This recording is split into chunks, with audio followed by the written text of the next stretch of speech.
أعوذ بالله من الشيطان الرجيم. بسم الله الرحمن الرحيم. يا أيها النبي جاهد الكفار والمنافقين واغلظ عليهم ومأواهم جهنم وبئس المصير. سورة التوبة 73 نمبر آیات. په دې آیات کې الله تعالی نبی علیہ السلام ته حکم کړی دی چې ټول کافرانو سره د منافقانو سره جهاد وکړي، واغلظ علیهم او سختی ور باندې وکړي. نو الله تعالی وی یا ایها النبی، اے نبی علیہ السلام، جاهد الكفار، جهاد وکړه د کافرانو سره، والمنافقین او د منافقانو خلکو سره، واغلظ علیهم او سختی وکړه په دوی باندې، ومأواهم جهنم، زی جهنم دی، وبئس المصير، ډېر بس زی د ورتلو دی. دا آیات مبارک ښکاره ترجمه شو. حاصل د دې آیات دا دی د کافرانو سره جهاد په هره طریقه باندې هغه بیخي واضح خبره ده، پای کې اختلاف نشته دی. اسلامي اصول دا دی چې مخکې دا مسله موږ واضح کړې وه چې الله تعالی دا کائنات چې پیدا کړي دي، ځمکې و اسمانونه او څومره لوی لوی قوتونه او صلاحیتونه چې ځمکې و اسمانونو کې پیدا کړي دي، د ژوند تمام ضروريات یې ورله پیدا کړي دي، دا خالص د یو مقصد دپاره چې په دې باندې به انسان او پیارې د الله تعالی بندګي کوي په دې کائناتو کې، او د دې رب نظام به قایموي. د دې دپاره دغې مقصد دپاره دومره لوی کائنات په وجود کې راغله. اوس انسانان په دنیا په سر باندې ژوند تېروي او هغوی د الله تعالی دین نه مني، د الله تعالی نظام قایل نه دي. نو دوی د دې کائناتو د پیدا کېدو هغه حکمت او د انسانانو د پیدا کېدو حکمت د حاصل نشو. چې حاصل یې نشه، نو شریعت د دوی سره لږه غونډه کې ګزاره وکړه. په کار خدا و چې فوري د دوی د لرې کولو حکم شوی وي، خو داسې ونه شو. دوی سره ګزاره وشوله، اسلامي امت ته هدایات شو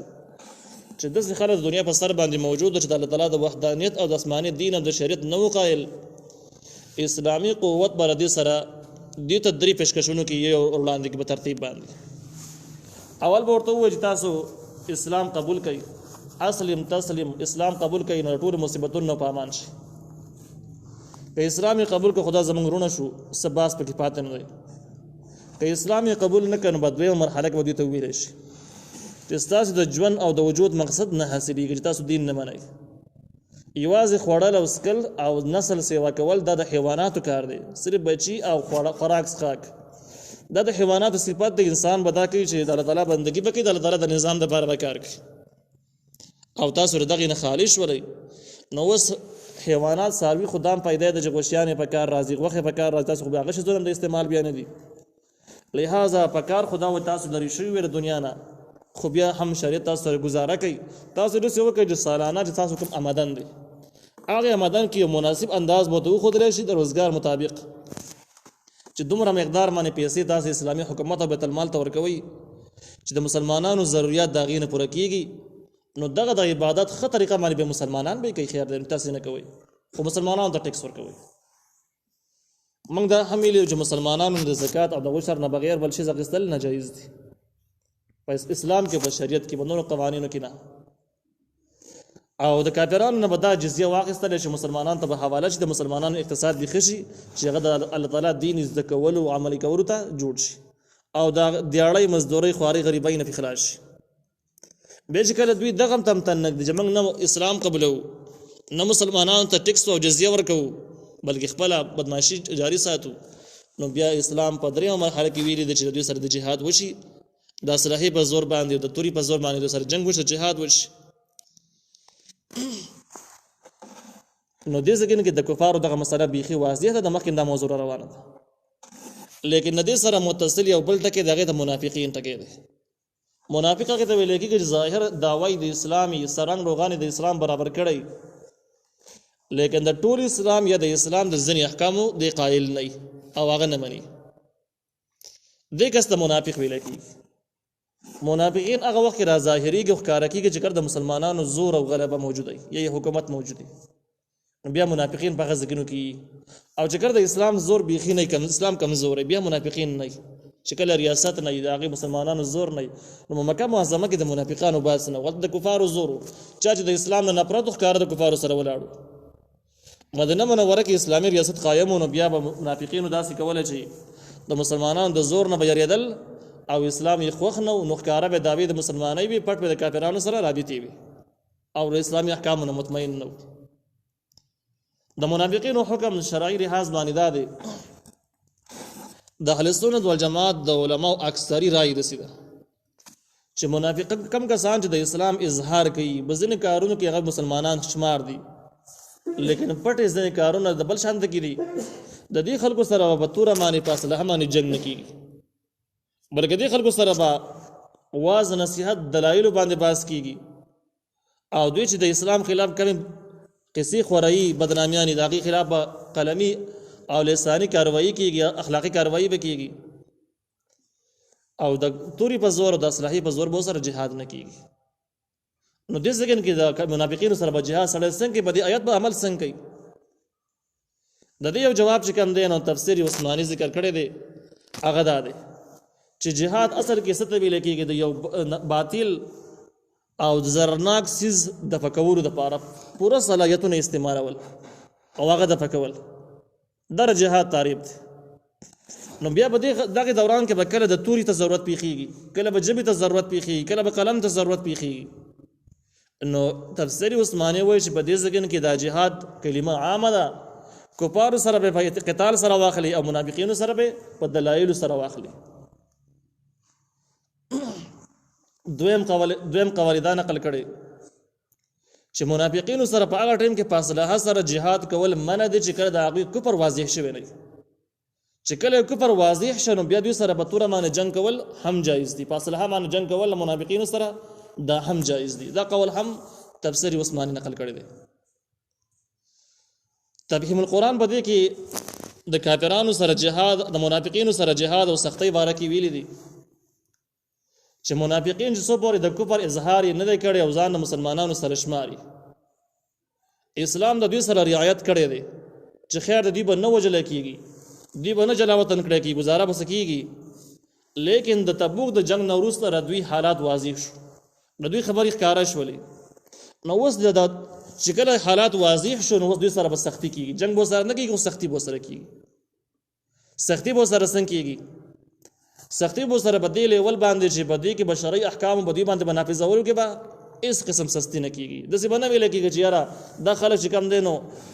ځینې اسلام را سره منلی د خیر دی که دا مونځ پکې نه کوي نو خیر دی ګزاره به سره کوو، یا مونځ کوي خو په جماعت کې نه کوي نو خیر دی څه خبره نه ده، یا که زکات نه ورکوي نو خیر دی، خیر ټکي پکې بالکل نه وي. شرعي احکام په منافقینو باندې په کامله طریقه باندې نافظ دي، شرعي احکام نافظولو کې به دوی سره هیڅ قسم ګزاره نه کېږي.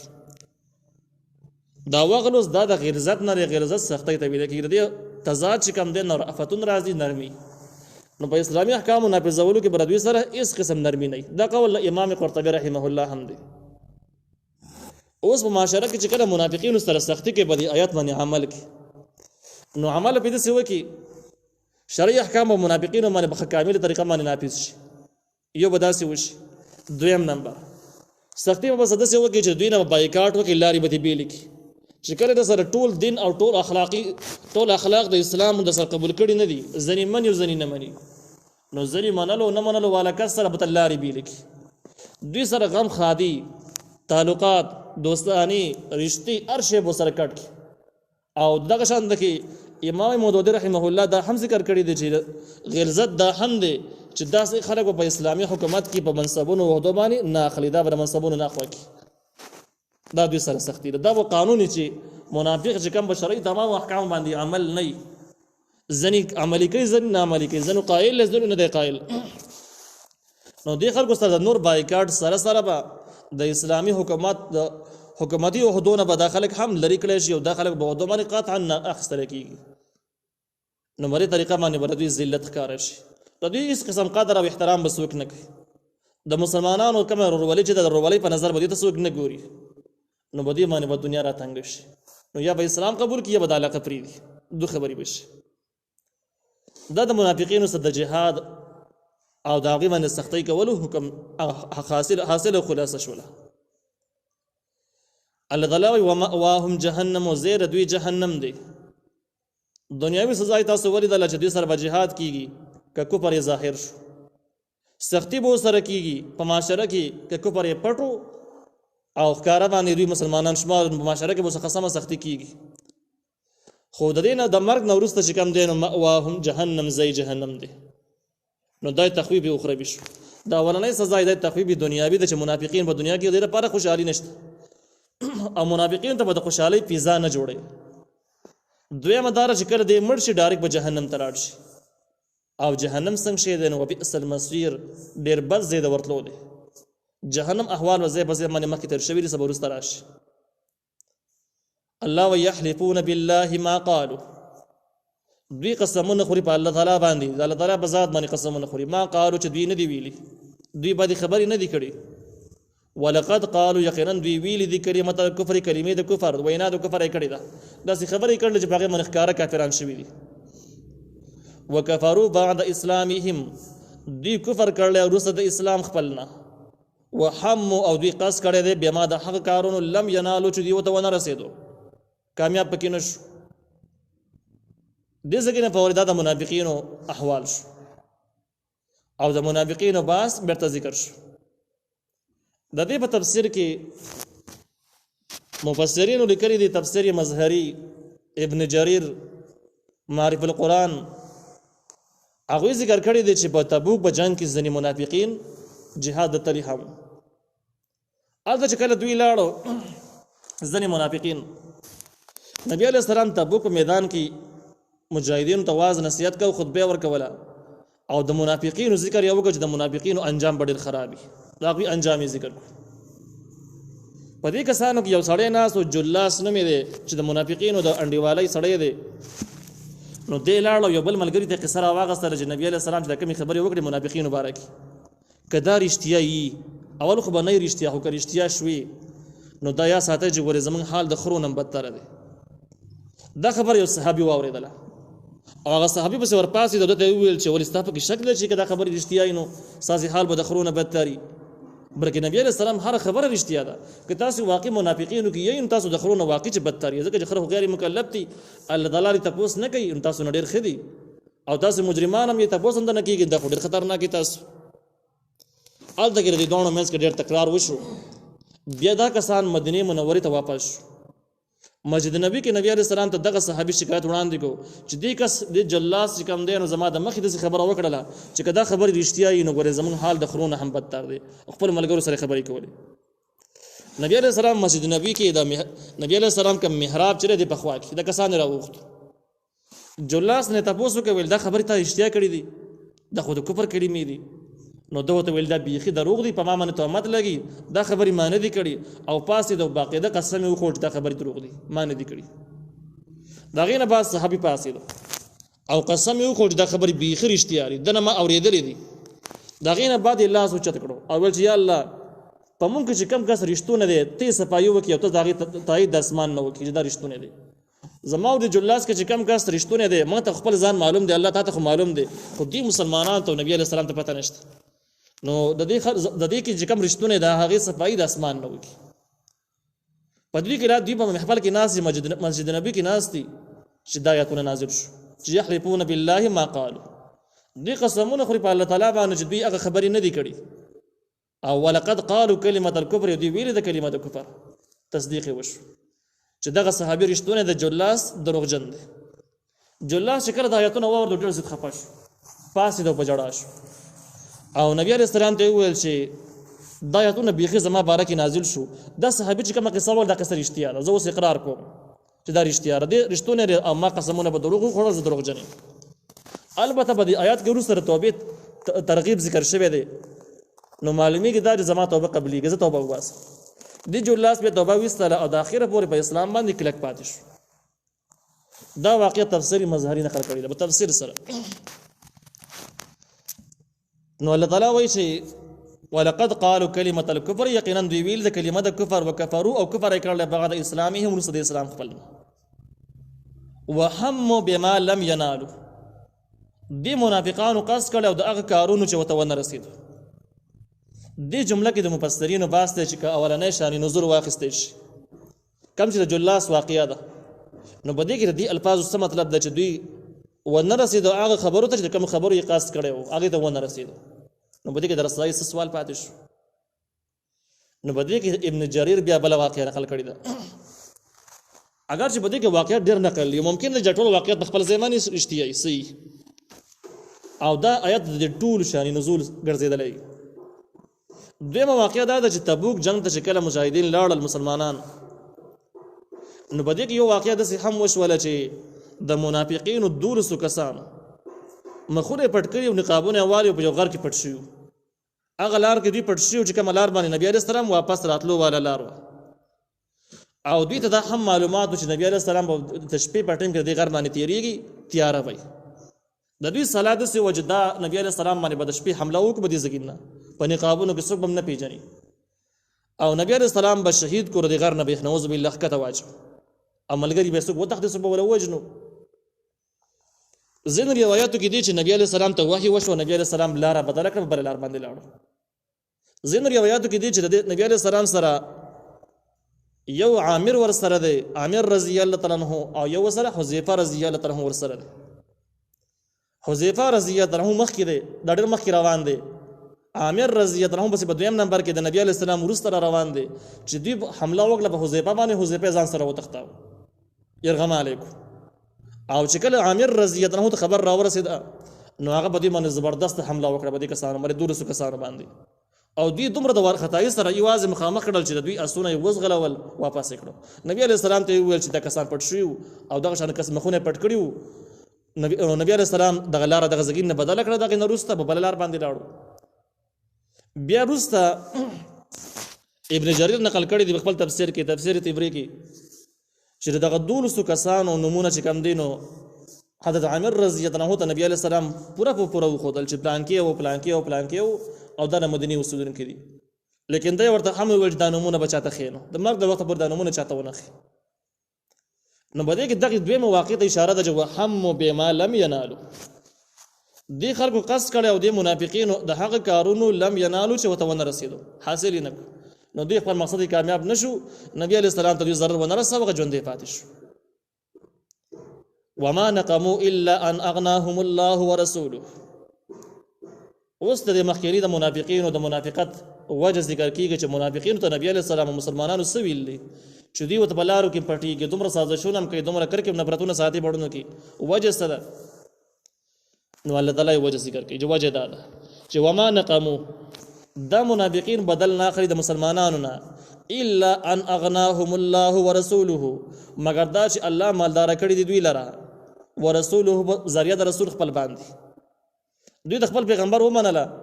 هجرت وکړو او دغه پیغمبر په مشرۍ کې الله تعالی مسلمانانو ته فتح ورکړلې ډېر غنیمتونه د دوی لاسونه تراله مالدار شو.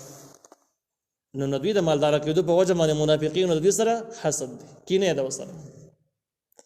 نو بده وجه نبی علیہ السلام بویل چې استعینوا بکتمان النعمت فإن كل ذي نعمت محسود. ول تاسو د خپل ځان سره مرسته په خپل باندې وکړئ او بس شي سره مرسته وکړئ بکتمان النعمت خپل نعمتونه پټ ساتئ. خلکو ته قصې مګه وجماعت دومره ګټلې دي دومره را سره دي دومره مې روزګار دی دومره مخکې روان یم هر څه چې الله درکړي دي بس درکړي دي. خو نبی علیہ السلام وایي چې استعینوا بکتمان النعمت فل نعمتونه ځان سره پټ ساتئ بده سره خپل امداد په خپل باندې وکړئ. دغه نه علاوه د اهل کتاب مبارک چې کوم دشمنی ذکر شوی د هغه باره کې هم الله تعالی د قابل او د حابل واقعا ذکر کړی د مخکې تر شوی ده. هم دغه مقصد د بارج د قابل او د حابل نور مساله نه حسد او کینه دلته کې هم حسد او کینه ده. د اهل کتاب مخالفت هم د کینې په بنیاد باندې چې نبی عليه السلام زموږ خاندان کې رانغی د دې نه معلومه کې دا چې د اسلام د پاره یو لوی رکاوټ د حسد هم د کینه ده. کینه او تکبر د هغه سيزونه د انسان د حق نه منی کوي حق پرستی نه نصیب کیږي. نو دې څنګه کې د منافقین او دشمنی په دې وجه باندې ده چې دوی د مسلمانانو سره کینه کوي حسد وسره کوي او د حسد په وجه باندې دوی په دې مرض کې اخته دي. د حسد باره کې آپ کے مسائل اور ان کا حل دی کہ ومجل کې تقریبا په دې باندې مستقل مضمون دی. اوله خبره دا ده چې کینه تقریبا په دې باندې هر انسان په دې کې ستنه سختي هر انسان خو چا باندې کینه ډېر غالب چا کې کمای چا کې ډېر کم چا کې د نش برابرۍ خو ستنه سبا هر چا کې د نبی علیہ السلام د مقدس شخصیت نه علاوه بیا چې کله انسان په دې کینه باندې عمل وکړي مثال په تور یو سړی پیدا کړل ست ترقی کړل او یو نعمت الله ورکړی دی نو کینه چې کم دن د کینې تقاضا دا ده چې ته ورشې دغه نعمت د لاسونه واخلې او ضایع دې کړي اگر چې تعالی په لاس در نه شي خو دغه د لاسونه نه ضایع شي او دغه شان کې ته یو واردات به وکړي د دې وارداتو سره او د دې اټیکونو سره یا د هغه مخالفت کول چې یاره دا ښه سړی نه دی یاره دنه سودا مه کوئ چې بدنام شي او تاوان یې وشي داسې په نور طریقو باندې د دې سره د حسد سیوا کېږي او نور هم مخکې ترقي کوي چې کله ته پې عمل لګې وړه کې دي وسوسه راولاړېږي خو عمل پې نه کوي دا ترقي نه کوي دا حسد به موجود وي ډېر کمزوری به عاجزه به او تا به ګمراه کولی او بېلاري کولی نه شي بیا به دې کې د علماو تحقیق دا دی چې کله کینه پړه کې راولاړه شي حسد راولاړ شي او دا حسد چې کوم دی نو امام حسن بصري رحمه الله فرمایي چې په مظلومانو کې په ظالمانو کې غټ مظلوم دا کینهګر سړی دی ظالم په دې وجه دی چې د الله تعالی په تقسیم باندې اعتراض دی او څه به الانسان الله تعالی ورکړي او کار به دی چې ولی ورکړي دی او ولی حاصل کړي دی نو ظالم خو به شک دی وای دا ډېر سخت مظلوم هم دی مظلوم په دې انداز باندې دی چې کینهګر سړی چې د کور راوځي نو چې چا ته وګوري نو چې چا به صحت برابري د چا به ځواني د چا به ډېر مال دولت چا سره به ګاډي چا به یو صلاحیت چا به صلاحیت د دنیا د خبره خلک دی نه او چې دې څوک مینه به د سخت راځي تکلیف په راځي نو لہذا در لپاره به خوشحالي ورځ په دنیا کې نه مستقیل به د پټنشن خپای تندې به تری وي او د خپل انتقام څنګه اخلي سازشونه به جوړي لمسول به کوي ورانه به جوړي فسادونه به راخوري د شیطان ډیوټي به کوي بس نو اوس دغه مرض د ختمولو لپاره علاج هم علماء ذکر کړی دی علاج دا دی چې کله یو انسان ته اندازه کیږي چې یاره زه څوک په خوشحالۍ کې وینم ما باندې سخته راځي تکلیف یې راته نو دی به اظهار چاته نه کوي چې ما کې دا مسله ده خو داسې کار به وکړي چې کله یو سړی به ښه راحت او ښه حالاتو کې ولیدو او د کینه راولاړه شو سخته وله راغله نو دی به داسې کار وکړي چې د کور ته به راشي او مونځ چې کله کوي نفل مونځ وي که فرض مونځ وي دغه سړي ته به دعاګانې شروع کړي چې الله پاک دغه نعمت ولا نورم سیوا نو اوس تاسو په ذهن کې به دا راشي چې یاره دا غړ خو سړی به د هغه کس ته خراب دی چې دا نعمتونه د شته واخیستلی شي خراب دی ورته نو دعاګانې به څنګه غواړي دا خبره خدا چې دعاګانې به د زړه نه غواړي خو دی به ځان مجبوره کوي او بس دغه شان کیفیت به جوړوي او دعاګانې په زور غواړي او په دې نیت باندې به غواړي چې زما علاج وشي وایي چې په دې کار باندې څوک پریکټس وکړي بیا په عمل وکړي نو الله تعالی ورته مرض مکمل ختم کړي دغه علاج دی په دې کې دوايي کار نه کوي نو بچ دا کم کس ته کینه راولاړېږي نو حال دا د چې دغه دپاره به دعاګانې شروع کړي چې دعاګانې شروع کړلې الله تعالی به د زړه صفا کړي چې زړه صفا کړي نو بیا چې څوک په حالاتو کې ولیدو کینه به نه راولاړېږي دی به خوشحاله وي هغه به خوشحاله وي دی به د ګناه د وبال نه خلاصي د سختۍ نه به خلاصي او هلته بل مسلمان به د دره ضرر نه محفوظ وي نو په دې ځکه منافقین هغه خلک و چې د کینې په مرض باندې اخته نو ذکر سازشونه جوړول نه د نبی علیه السلام پیغمبري کې شک کړو نه قرآن کې شک خود د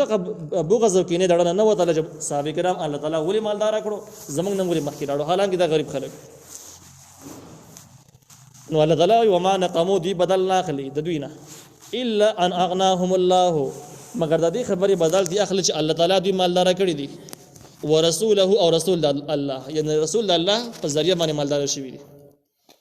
من فضله د خپل فضل نه فإن يتوبوا کدا خلک توبه وباسي یکو خیر لهم دا غوړی وي د پاره نو د څنګه د توبې ترغیب شو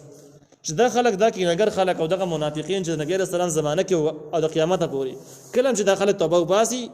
نو یکو خیر لهم دا به ورلغوړی دي کې فائدہ شته نو بده وجه باندې جلاس هم د خبر اوکړه چې ما جرم کړی دی دروغ می ویل دا ټول قصې ما کړی دي او زی اقرار کوم لیکن په آیات کې دنه توبه ترغیب شته